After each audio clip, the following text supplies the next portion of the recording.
Assalamualaikum warahmatullahi wabarakatuh. Perkenalkan, nama saya Yupita Wulandari.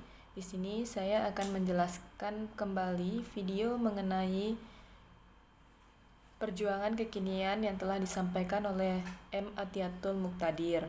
Indonesia di tangan pemuda oleh M. Atiatul Muqtadir. Sebelum saya melanjutkan kepada pembahasan, di sini saya akan menjelaskan sedikit profil dari M. Atiatul Muqtadir. M. Atiatul Muqtadir atau sering disapa Fatur adalah mahasiswa kedokteran gigi asal Universitas UGM, dan Fatur ini merupakan mantan Presiden BEM Universitas UGM yang sekarang ini turut menjadi aktivis muda yang gemar dan senang sekali melakukan kegiatan-kegiatan sosial dan aktif dalam kegiatan-kegiatan sosial. Kita coba buka-bukaan sedikit soal peran pemuda. Nah, kenapa sih peran pemuda itu penting? Menurut Fatur, sejarah itu dibentuk oleh orang-orang yang punya daya dobrak, orang-orang yang menolak kemapanan, dan orang-orang yang berani melawan arus. Jadi ibaratnya, kalau layang-layang itu dikatakan terbang apabila dia berani atau bisa melawan angin, dan ikan itu dikatakan hidup apabila dia bisa berenang melawan arus.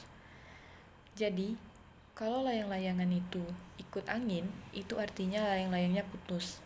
Dan ikan kalau sudah ikut arus, itu artinya dia udah mati. Jadi orang-orang yang membuat ruang-ruang sejarah, orang-orang yang membuka lembaran sejarah baru, itu adalah orang-orang yang berani melawan arus, menolak kemapanan, dan punya daya dobrak dalam gerakan dan juga pikirannya. Pemuda itu sangat penting bagi negara. Karena kenapa?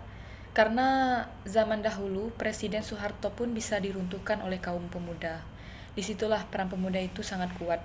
Nah, pemuda zaman sekarang itu tidak boleh kalah dengan pemuda zaman dahulu. Karena pemuda zaman dahulu itu sudah mati-matian merebutkan kemerdekaan Indonesia. Bahkan sebagian kemerdekaan Indonesia ini kaum pemuda yang memperjuangkannya. Nah, itulah peran pemuda itu sangat penting dalam pembangunan bangsa ini.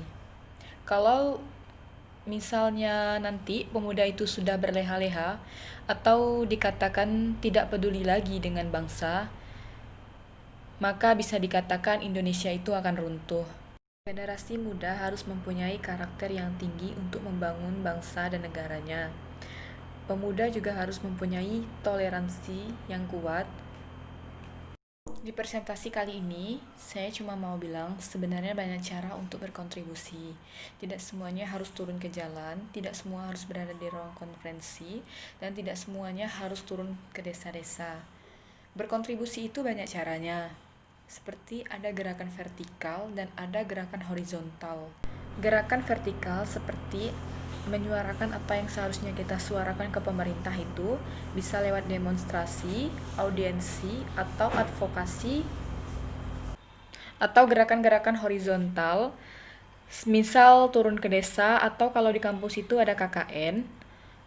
Dan semua itu gerakan, dan seharusnya gerakan itu tidak saling menegasikan. Orang yang demo tidak harus bilang bahwasannya kalau tidak demo itu apatis. Menurut saya, bau alma mater kita itu boleh beda, tetapi perjuangan kita tetap sama. Di sini kita bisa menggunakan alma mater kita untuk bau jalanan karena kita sering demo di pinggir jalan, menyuarakan yang benar itu benar dan menyuarakan yang salah itu salah. Yang penting alma mater kita itu tidak bau lemari karena tidak pernah kita pakai. Tidak semuanya harus nulis-nulis tentang politik, ada banyak hal. Yang penting di sini kita melakukannya bukan untuk berkompetensi, tetapi untuk berkolaborasi. Apa sih yang terjadi hari ini? Apa sih yang membuat saya optimis? Yang membuat saya optimis, kita sedang berada di kondisi the growth of critical citizen. Menurut saya, tidak semua harus melalui gerakan-gerakan yang turun ke jalan, tidak semuanya harus orasi, membaca gerakan tuntaskan reformasi. Nah, sekarang apa sih tantangan kita? Pertama, tentang media sosial. Jadi, gerakan kita hari ini sedikit banyak dipengaruhi oleh sosial media. Dan menurut saya, Sosial media itu bukan ruang hampa, tapi satu landscape baru yang itu diperebutkan oleh banyak pihak, termasuk pemerintah, yaitu kondisi masyarakat yang memiliki komitmen dan ekspektasi tinggi pada demokrasi, yang sadar bahwa pemerintahan yang berjalan belum sepenuhnya sesuai dengan cita-cita demokrasi dan memiliki kehendak untuk mengubah kondisi yang ada. Manipulasi terhadap realita. Nah, di sini saya akan menjelaskan apa itu konsep elasticity of reality, yaitu ketika elit politik berhasil membingkai suatu kejadian atau fakta-fakta yang ada sehingga menguntungkan pihak mereka dalam proses formulasi kebijakan publik melalui penggiringan opini. Kemudian ada viral based movement dan viral oriented movement, adalah kondisi di mana aktivis-aktivis atau mahasiswa-mahasiswa penggerak sudah mengetahui isu-isu yang belum viral. Contohnya saat ini ada isu Omnibus Lawyer yang sekarang ini belum sempat viral, tapi sebagian aktivis itu sudah mengetahuinya. Bahkan aktivis-aktivis sekarang ini mereka sedang gencar-gencarnya untuk menolak Omnibus Lawyer. Contohnya pada isu Omnibus Lawyer ini yang belum sempat viral karena sekarang ini yang baru tahu aktivis-aktivis itu sudah mengetahuinya, tetapi mereka sedang gentar-gentarnya untuk menolak isu Omnibus Lawyer ini karena menurut mereka Omnibus Lawyer ini sangat merugikan bagi rakyat. Dan kondisi di mana sebagian orang memiliki keterlambatan dalam mendapatkan isu-isu yang belum viral karena mereka merasa isu-isu tersebut belum viral dan belum muncul di sosial media. Apa itu clicktivism? Itu orang yang sudah merasa jadi aktivis kalau sudah nge-retweet atau menge-like postingan-postingan yang ada.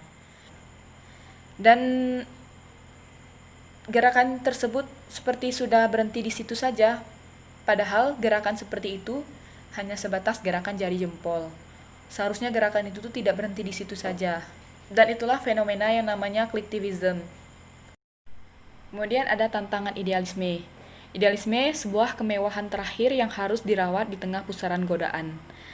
Dan ini merupakan tantangan kita merawat idealisme sebisa mungkin sehingga kita tidak tergoda dengan hal-hal seperti itu yang kemudian membuat kita menurunkan rasa idealisme tersebut.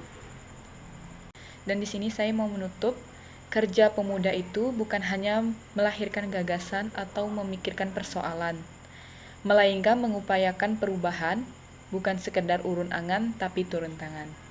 Sekian, wassalamualaikum warahmatullahi wabarakatuh.